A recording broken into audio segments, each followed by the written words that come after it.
क्या आपने कभी सोचा है कि वो कौन सी घटना थी जब स्वयं भगवान शिव संहार के देवता ने अपने कालाग्नि रूप में संपूर्ण ब्रह्मांड को भस्म करने की ठान ली थी।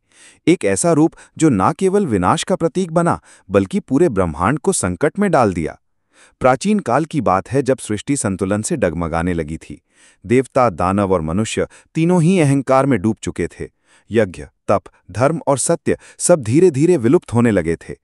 देवताओं ने अपने अस्त्रों और शक्तियों के बल पर यह मान लिया कि वे ही सर्वश्रेष्ठ हैं।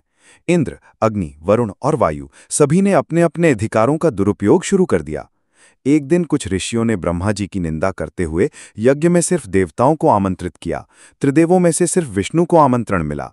शिव की उपेक्षा हुई। ये अपमान सहन नहीं हुआ शिव को। शिव जो सदा समाधि में रहते थे, इस अन्याय और धर्महीनता को देखकर मौन से बाहर निकले। उनकी आंखों में क्रोध था। उनके जटाओं से अग्नि की लपटें निकल रही थीं।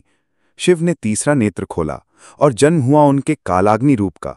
ये रूप न केवल रौद्र था बल्कि ब्रह्मांड को भस्म करने की अग्नि अपने भीतर समेटे था।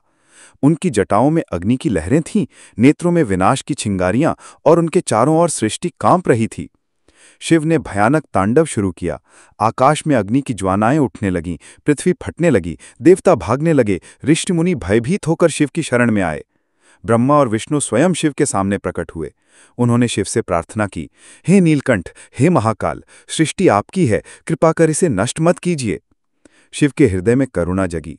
उन्होंने कालाग्नि रूप को अंतर्मुख कर लिया, लेकिन एक शर्त पर, कि जब जब धर्म का अपमान होगा और जब जब सृष्टि संतुलन खोएगी, मैं इसी रूप में लौटकर सृष्टि को अग्नि में विलीन कर दूंगा। शिव ने एक बार फिर सृष्टि को क्षमा किया, लेकिन चेतावनी भी दी कि अगली बार उनके कालाग्नि रूप को कोई नहीं रोक पाएगा। और तभी से उनके इस रूप को अंतिम विनाश का प्रतीक माना जाता है।